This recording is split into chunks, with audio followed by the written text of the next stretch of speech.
Assalamualaikum warahmatullahi wabarakatuh. Pada video kali ini saya akan menjelaskan materi mata kuliah riset operasional, yakni linear programming.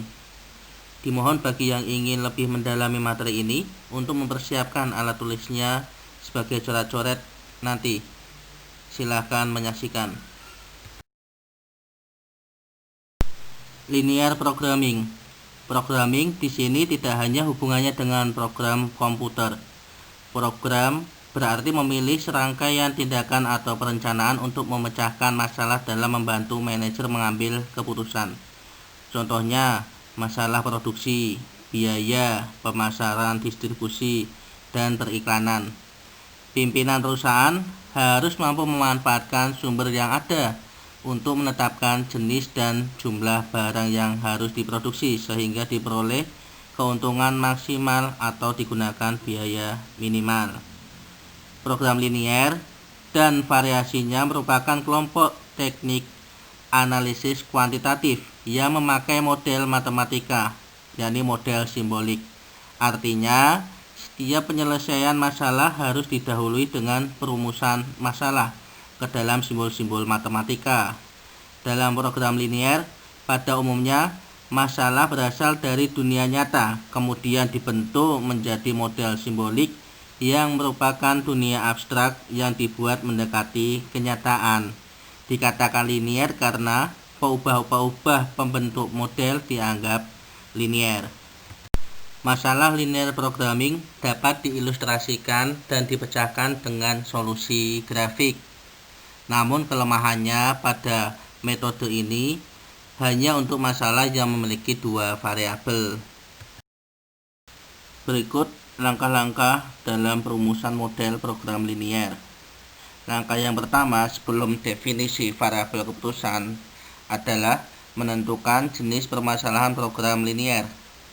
Jika permasalahan membicarakan keuntungan atau profit, maka jenis permasalahan program linear adalah maksimalisasi. Jika permasalahan membicarakan biaya atau cost, maka jenis permasalahan program linear adalah minimalisasi.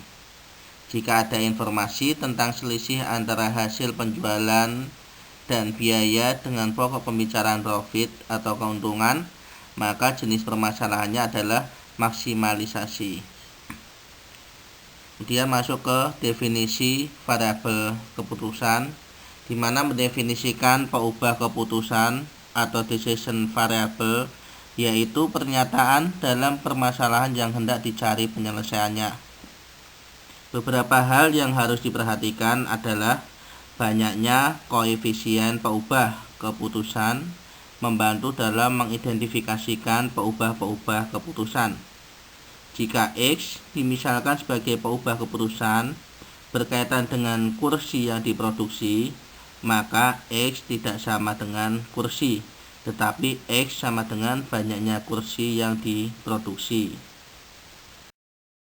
Selanjutnya, langkah kedua yaitu merumuskan fungsi tujuan atau sasaran dengan menentukan apakah maksimalisasi atau minimalisasi. Jenis permasalahan program linear dan definisi peubah keputusan akan merumuskan fungsi tujuan tersebut. Jika peubah keputusan terdefinisi dengan jelas, maka fungsi tujuan akan mudah ditetapkan. Kemudian langkah ketiga adalah merumuskan model kendala atau syarat atau batasan, di mana yang pertama dengan menentukan kebutuhan sumber daya untuk masing-masing peubah keputusan. Selanjutnya, menentukan jumlah ketersediaan sumber daya sebagai pembatas. Dan di dalam perumusan model ini ada dua pendekatan umum untuk merumuskan model kendala. Yang pertama ada pendekatan ruas kanan, dan yang kedua ada pendekatan ruas kiri. Untuk pendekatan ruas kanan suatu kendala tunggal dan konstan. Maksimalisasi di mana ruas kanan sering menyatakan total sumber daya yang ada. Dan untuk membentuk pendekatan ruas kanan ini, ada prosedurnya. Yang pertama, identifikasikan nilai total sumber daya dan sesuaikan tanda pertidaksamaan dengan masing-masing total sumber daya. Biasanya ditandai dengan tanda kurang dari sama dengan. Kemudian yang kedua, kelompokkan peubah keputusan yang terkait di sebelah kiri tanda pertidaksamaan. Setelah itu, yang ketiga, menentukan koefisien setiap peubah keputusan. Model kendala pun terbentuk. Dan yang keempat, minimalisasi, yakni di mana ruas kanan sering menyatakan minimal sumber daya yang dibutuhkan. Prosedur sama seperti maksimalisasi, kecuali tanda pertidaksamaannya biasanya ditandai dengan tanda lebih dari sama dengan. Kemudian pendekatan yang kedua dengan pendekatan kiri, yang mana semua nilai koefisien dan peubah keputusan disusun dalam bentuk metrik. Setelah metrik ini terbentuk, identifikasikan nilai-nilai ruas kanan dan tambahkan tanda pertidaksamaan. Seperti itu. Langkah terakhir yakni menetapkan syarat non-negatif. Setiap peubah keputusan dari kedua jenis permasalahan program linier tidak boleh negatif, harus lebih besar atau sama dengan 0.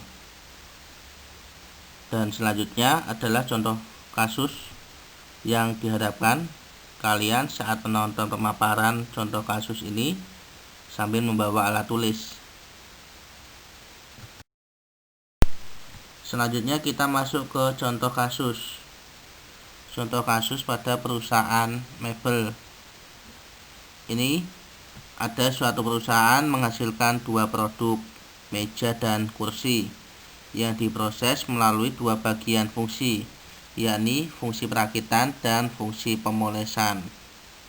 Pada bagian perakitan tersedia 60 jam kerja, sedangkan pada bagian pemolesan hanya 40 jam kerja. Untuk menghasilkan satu meja diperlukan 4 jam kerja perakitan dan 2 jam kerja pemolesan. Sedangkan untuk menghasilkan satu kursi diperlukan 2 jam kerja perakitan dan 4 jam kerja pemolesan. Informasi selanjutnya, laba untuk setiap meja dan kursi yang dihasilkan masing-masing 80.000 untuk meja dan 60.000 untuk kursi. Kemudian kita hitung berapa jumlah meja dan kursi yang dihasilkan untuk menghasilkan laba yang maksimal. Soal tadi selanjutnya diringkas dalam bentuk tabel berikut, yang mana dilihat bahwa perakitan waktu yang dibutuhkan per unit meja itu adalah 4 jam untuk menghasilkan satu meja di dalam proses perakitan, sedangkan kursi membutuhkan waktu 2 jam dalam proses perakitan. Sedangkan dalam proses pemolesan, meja membutuhkan waktu 2 jam, sedangkan kursi membutuhkan waktu 4 jam. Dan untuk total jam yang tersedia di dalam proses perakitan itu ada 60 jam, sedangkan pemolesan ada 48 jam. Sedangkan untuk laba per unit adalah 80.000 untuk meja dan 60.000 untuk kursi. Penyelesaian persoalan dalam model linear programming dilakukan dengan langkah-langkah yang telah dijelaskan sebelumnya tadi. Yang pertama adalah mendefinisikan variabel keputusan. Keputusan yang akan diambil adalah berapakah jumlah meja dan kursi yang akan dihasilkan. Jika meja disimbolkan dengan simbol M dan kursi dengan K, maka definisi variabel keputusan M sama dengan jumlah meja yang akan dihasilkan per unit, sedangkan K sama dengan jumlah kursi yang akan dihasilkan per unit. Selanjutnya perumusan fungsi tujuan. Laba untuk setiap meja dan kursi yang dihasilkan masing-masing Rp80.000 dan Rp60.000. Tujuan perusahaan adalah untuk memaksimalkan laba dari jumlah meja dan kursi yang dihasilkan. Dengan demikian, fungsi tujuan dapat ditulis laba maksimum sama dengan 80.000 M ditambah 60.000 K, dan disederhanakan dengan 8 M ditambah 6 K dalam satuan 10.000. Selanjutnya, perumusan fungsi kendala. Yang pertama, kita menentukan fungsi kendala pada proses perakitan. Untuk menghasilkan satu buah meja diperlukan waktu 4 jam, dan untuk menghasilkan satu buah kursi diperlukan waktu 2 jam pada proses perakitan. Waktu yang tersedia adalah 60 jam. Maka model matematisnya sama dengan 4M ditambah 2K kurang dari sama dengan 60. Dan fungsi kendala pada proses pemolesan. Untuk menghasilkan satu buah meja diperlukan waktu 2 jam, dan untuk menghasilkan satu buah kursi diperlukan waktu 4 jam pada proses pemolesan. Waktu yang tersedia adalah 48 jam. Maka proses matematisnya adalah 2M ditambah 4K kurang dari sama dengan 48. Dan kendala non negatif, meja dan kursi yang dihasilkan tidak memiliki nilai negatif, maka model matematisnya M lebih besar sama dengan 0 dan K lebih besar sama dengan 0. Dari 4 langkah tadi, maka disederhanakan dalam persamaan ini, yang mana fungsi tujuan sama dengan laba maksimum sama dengan 8M plus 6K, dengan kendala 4M plus 2K kurang dari sama dengan 60. 2M plus 4K kurang dari 48, M lebih besar dari 0 dan K lebih besar dari 0.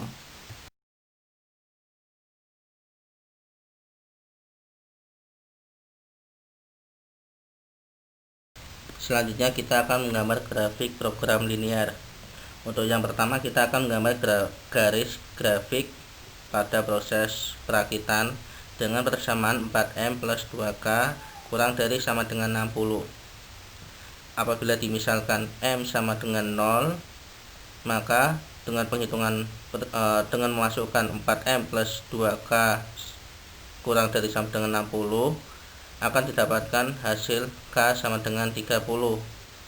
Kemudian dimisalkan K sama dengan 0, maka dengan memasukkan K sama dengan 0 ini pada persamaan 4M plus 2K kurang dari sama dengan 60, maka akan didapatkan M sama dengan 15, sehingga didapatkan titik potong M, K 0,30 dan 15,0.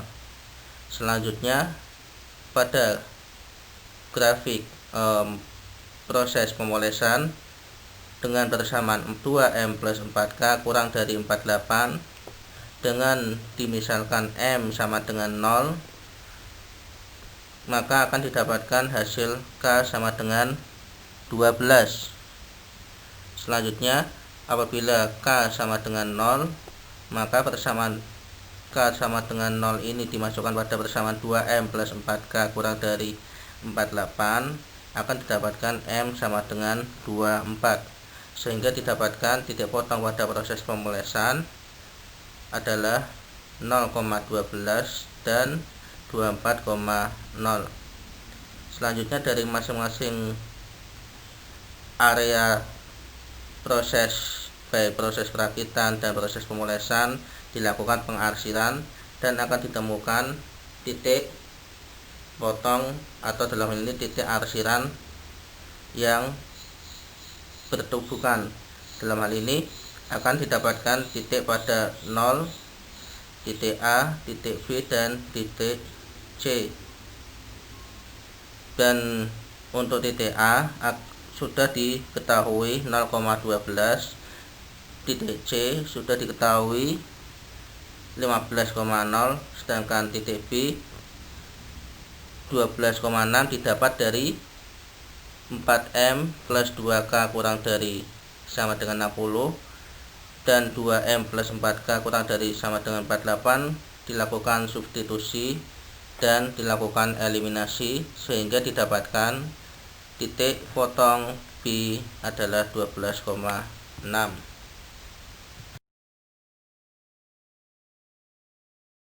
Setelah didapatkan koordinat pada masing-masing titik, dalam hal ini titik A, titik B, dan titik C, kemudian dimasukkan ke dalam persamaan laba maksimum. Laba maksimum dalam hal ini persamaan adalah 8M plus 6K. Untuk yang pertama, koordinat pada titik M, K adalah 0,12, didapatkan persamaan 8M plus 6K ini dimasukkan M nya sama dengan 0 dan K nya sama dengan 12, akan menghasilkan laba sama dengan 72. Selanjutnya pada titik B, koordinat titik B, di mana M, K adalah 12,6, kemudian 12,6 ini dimasukkan ke dalam persamaan 8M plus 6K sehingga didapatkan hasil laba maksimumnya adalah 132. Kemudian pada titik C dengan koordinat 15,0 dimasukkan ke dalam persamaan 8M plus 6K sehingga dihasilkan titik C laba maksimumnya adalah 120.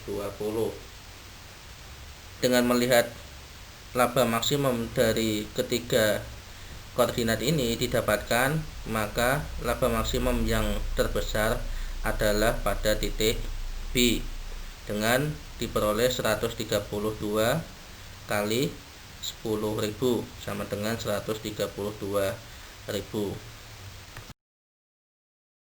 Sekian video pembelajaran kali ini, semoga bermanfaat bagi kalian semua. Terima kasih.